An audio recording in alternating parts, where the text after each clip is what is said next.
ศีลนั่นเป็นโฮมกังคันยู่ใหญ่บังหัวท่านนั่นเป็นเสบียงใส่ถุงให้มีพร้อมการทำบุญให้ท่านบริจาคแบ่งปันคนอื่นได้ใส่ได้ซอยได้อยู่ได้กินจากการอนุเคราะห์ช่วยเหลือของเฮาหั่นผู้ใดได้กินของเพิ่นคือเฮาได้เพิ่นให้ข้าวให้น้ำเครื่องอยู่ของกินเฮาก็โอ้ยสาธุเด้อให้เจ้าได้บุญหลายๆคือกันท่านนั่นเป็นเสบียงคือห่อข้าวห่อน้ำแม่สิย่างเดินกวงทางเวิ้งว่างกวงไกลเกิดมาศาสตร์ใหม่มันรวยมีอยู่มีกินเห็นนอกจากไปสวรรค์แล้วกลับเมื่อเกิดเป็นคนใหม่มีอยู่มีกินไอ้หน้าก็หลายเขาก็เต็มเหล่างวกไปนั่นก็มีงวกไปนี่ก็มีบ่ขาดบ่เคินพ่อหยิบพ่อใส่อยากเฮ็ดบุญก็ได้อยากซอยเหลือคนก็ได้สิกินเองก็ได้สิสร้างหยังก็ได้บ่ขัดสนอันนั้นเกิดจากอานิสงส์ของท่านแต่มันก็มีทุกข์คือกันรวยก็ทุกข์มีเงินหลายก็ทุกข์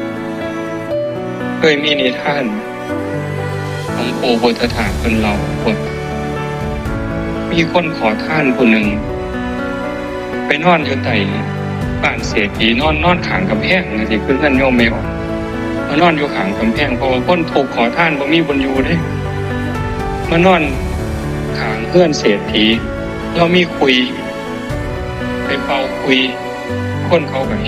ห็นสงสารเขาก็เอาเงินให้ได้มามื้อใดก็ได้มื้อละสลึง2สลึงก็ซื้อกินหมดมาฮอดยามมื้อแลงก็นอนข้างเฮือนเศรษฐีกับเป่าคุยม่วนขาขึ้นหางเป่าคุยก่อนสินอนมื้อนั้นเป็นสั้นๆเป็น5 ปี10 ปีผ่านไปมัดมื้อนึงเหมือนบ่เป่าคุยเศรษฐีเราก็ได้ฟังเสียงคุยนั่นก็กล่อมนอนเนาะมันเป่าม่วนนะมื้อนี้มันคือบ่เป่าเศรษฐีบ่มีแนวกล่อมนอนบ่หลับก็เลยลงมาเบิ่งมันเป็นหยังมันป่วยว่ามันโซ่ว่าลงมาถามมันก็ดีอยู่ถามว่าเป็นหยังโซ่อยู่บ่ป่วยอยู่บ่ถ้าเป็นหยังมันคือบ่เป่าคุยมื้อนี้ทุกข์บ่สบายใจเป็นหยังมื้อนี้ขอเงินได้หลายได้มาตั้ง10 บาท